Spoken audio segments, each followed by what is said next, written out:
এটাতে কোনো সন্দেহ নেই যে সূর্য আমাদের আব্বাজান আর চন্দ্র হচ্ছে আমাদের আম্মাজান। হ্যাঁ, আর বাকি 11 জন তো এই নগণ্য মাতাহীন শিশুটিকে এতটা ঊর্ধ্বে দিয়েছে যে এই স্বপ্নদ্রষ্টা নিজেকে মাবুদ আর আমাদের সেজদাকারী মনে করছে। শুধু আমরা নয়, আব্বাজান আম্মাজানকেও সেই সেজদাকারীর অবস্থায় রেখেছে। আজ এখান থেকে কেউ বের হবে না যতক্ষণ না পর্যন্ত ইউসুফ এবং আমাদের ভাগ্য নির্ধারণ হচ্ছে। আমি আমার সকল সন্তানকে অনেক বেশি ভালোবাসি, কিন্তু ইউসুফের প্রতি বিশেষ আগ্রহ খোদাবন্দের ইউসুফের প্রতি বিশেষ অনুগ্রহের কারণে। আশা করি আমার সকল সন্তানেরা এটা বুঝতে পারবে। ইউসুফকে তারা বেশি ভালোবাসবে আর ইউসুফের প্রতি সকল দুশ্মনী তারা ছেড়ে দেবে। সে কি এরকমই চিন্তা ভাবনা করে যে আমাদের উপর এবং আমাদের পিতামাতার উপর তার শ্রেষ্ঠত্ব রয়েছে এবং সে আমাদের উপর নেতৃত্ব করবে? হ্যাঁ, ইউসুফের কল্পনা এত বাড়াবাড়ি হচ্ছে, তার কারণ হচ্ছে আব্বাজানের মহব্বত। আব্বাজান তাকে মার থেকেও বেশি মহব্বত করছে।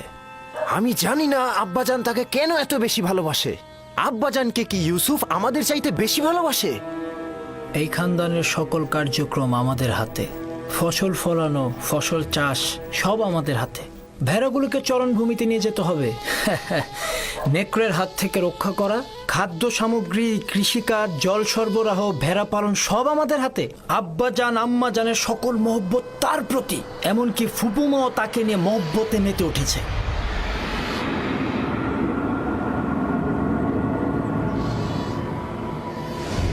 এই দুর্বল আর মূল্যহীন শিশুটির জন্য নিজেদের চোখের জল পরিষ্কার করাও দুর্বলতার লক্ষণ। সে নিজের শ্রেষ্ঠত্ব আর নেতৃত্বের মোহে আমাদেরকে তার স্বপ্নের মধ্যে সযত্নে লালন করছে। আমি আব্বাজানকে পরিষ্কারভাবে গোমরাইতো দেখতে পাচ্ছি। সকল ভুলগুলো তার এলাকার, কিন্তু আমি নীরব থাকবো না। রাহেলের সন্তানের নেতৃত্ব আমি মানব না। আমরাও মানব না, কিন্তু তুমি কি করতে চাচ্ছ এখন? হ্যাঁ, সম্ভবত তুমি বলবে ধৃষ্টতা, কিন্তু আমি বলবো যে ইউসুফকে হত্যা করা হোক।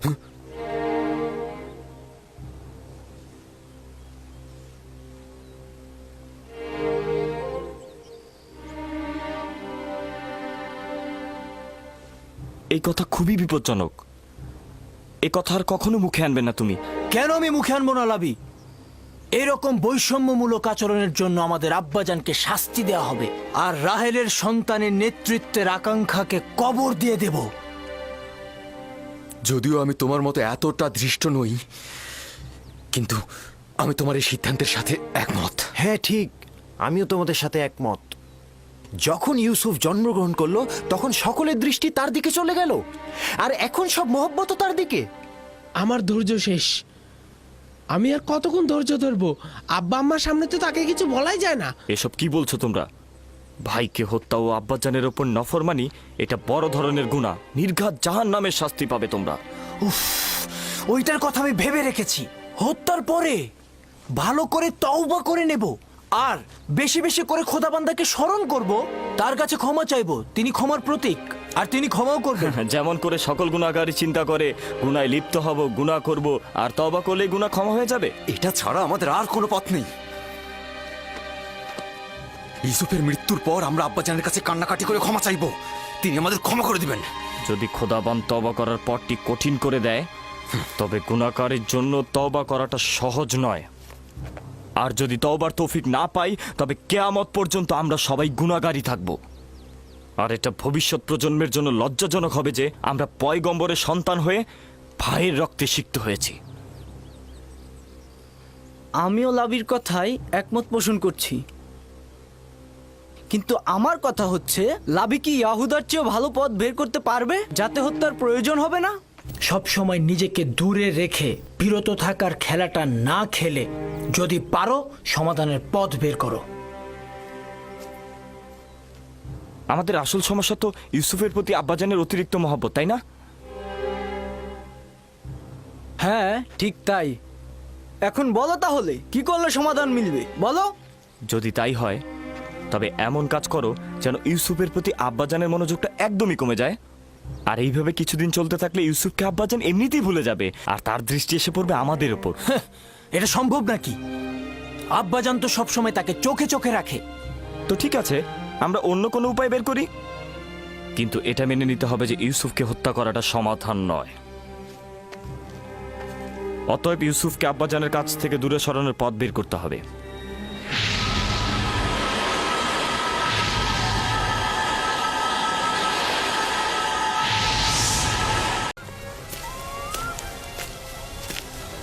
কই যাও।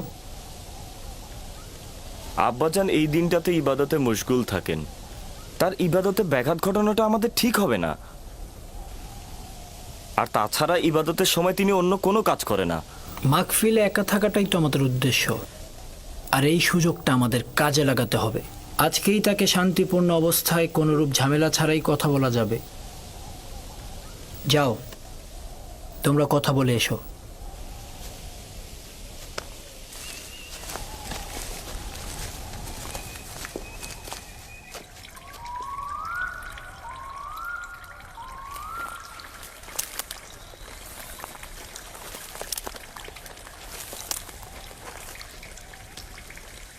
সালাম আব্বাজান। সালাম আব্বাজান। সালাম আমার পুত্রগণ।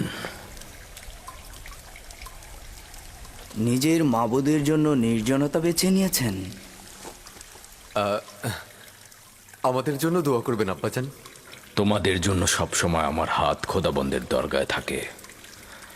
এখানে কেন এসেছো জানো তো? আজকে আমি কোনো কাজ করব না। আপনার অনুমতি পেলে আমরা ইউসুফকে মরুভূমিতে নিয়ে যেতে চাই। কী কারণে হঠাৎ ইউসুফকে নিয়ে যেতে হবে?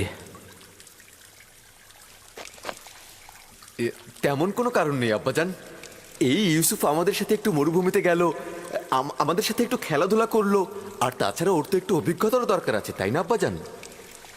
ইউসুফ এখনো বালক আছে, তার মরুভূমিতে যাবার সময় হয়নি। সময় হোক, ওকে মরুভূমিতে আমি নিজে পাঠাবো। এখন যাও।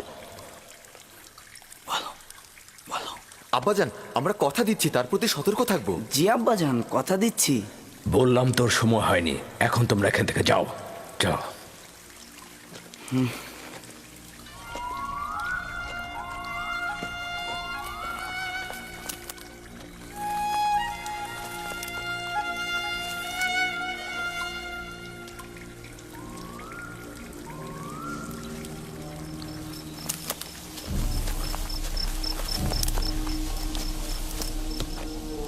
এই কাজটা করার আগে তোমার অবশ্যই ভাবা উচিত ছিল তুমি এই কাজের যোগ্য নও।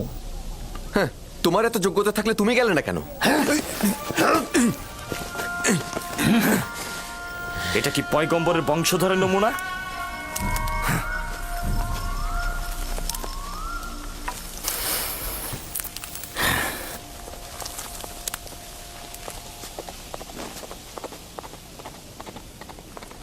আমি জানি হত্যা ছাড়া ইউসুফের আর কোনো রাস্তা নেই। লাভের প্রস্তাব একেবারে ব্যর্থ ছিল। হ্যাঁ, আমি আগেই জানতাম আব্বাজান ইউসুফকে একা কখনোই ছাড়বে না। তোমরা নিশ্চয়ই পারবে না ইউসুফকে আব্বাজানের সামনে হত্যা করতে। কি পারবে? সেই কারণে বলছি তাকে প্রথমে আব্বাজানের কাছ থেকে পৃথক করতে হবে, তারপর আমাদের অন্য উপায় খুঁজতে হবে।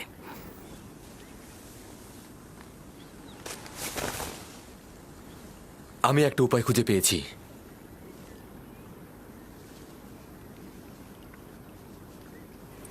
ইউসুফকে আব্বাজানের কাছ থেকে আলাদা করতে হলে এবং তাকে মরুভূমিতে নিতে হলে আমাদেরকে একজনই সাহায্য করতে পারে, আর সে হচ্ছে ইউসুফ নিজেই। কোনো রকম ভাবে ইউসুফকে শুধু একবার রাজি করাতে হবে। ওকে আমরা খেলাধুলা এবং বিভিন্ন বিনোদনের লোভ দেখাবো। ও যদি একবার রাজি হয় আমাদের সঙ্গে মরুভূমিতে যেতে, তাহলে আব্বাজান ওর কথার দ্বিমত কখনোই করবে না। এটাও একটি পথ, চলো পরীক্ষা করে দেখি।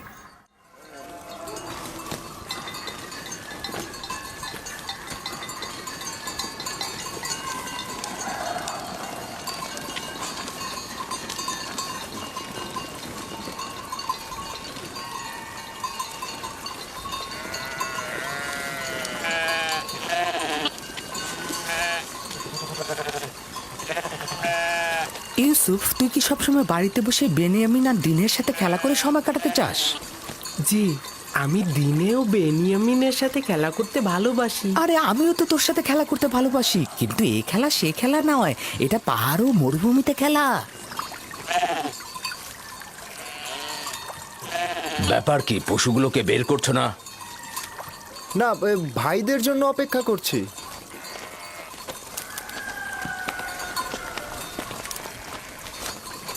তোমরা কি আজ মরুভূমিতে যাবে না ঠিক করেছো? হ্যাঁ হ্যাঁ, এখনই যাত্রা করব। আমরা তো অনুমতি নিতে এসেছি ইউসুফকে আমাদের সাথে মরুভূমিতে নিয়ে। কেন অনুমতি দিচ্ছেন না আব্বাজান?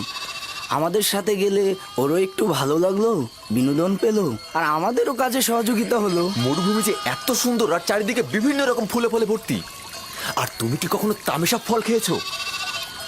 না, এইটা কিরকম? আরে কি বলিস, এত মজা, আমি তো প্রতিদিনই খাই। আচ্ছা ইউসুফ, তুমি কি কখনো মিষ্টি পানির প্রবাহ দেখেছো? কারণটা হচ্ছে ইউসুফ জননীহীন। ইউসুফের রক্ষণাবেক্ষণ করতে আমি রাহেলার কাছে অঙ্গীকারাবদ্ধ। আর দ্বিতীয়ত, প্রত্যেক পিতামাতাই তার সন্তানের প্রতি অতি সতর্ক থাকবেনই। লোকজন নানান ধরনের কথা বলে যে তোমাদের পিতা তোমাদের বিশ্বাস করে না, এই ইউসুফকেও তোমাদের সাথে প্রেরণ করে না।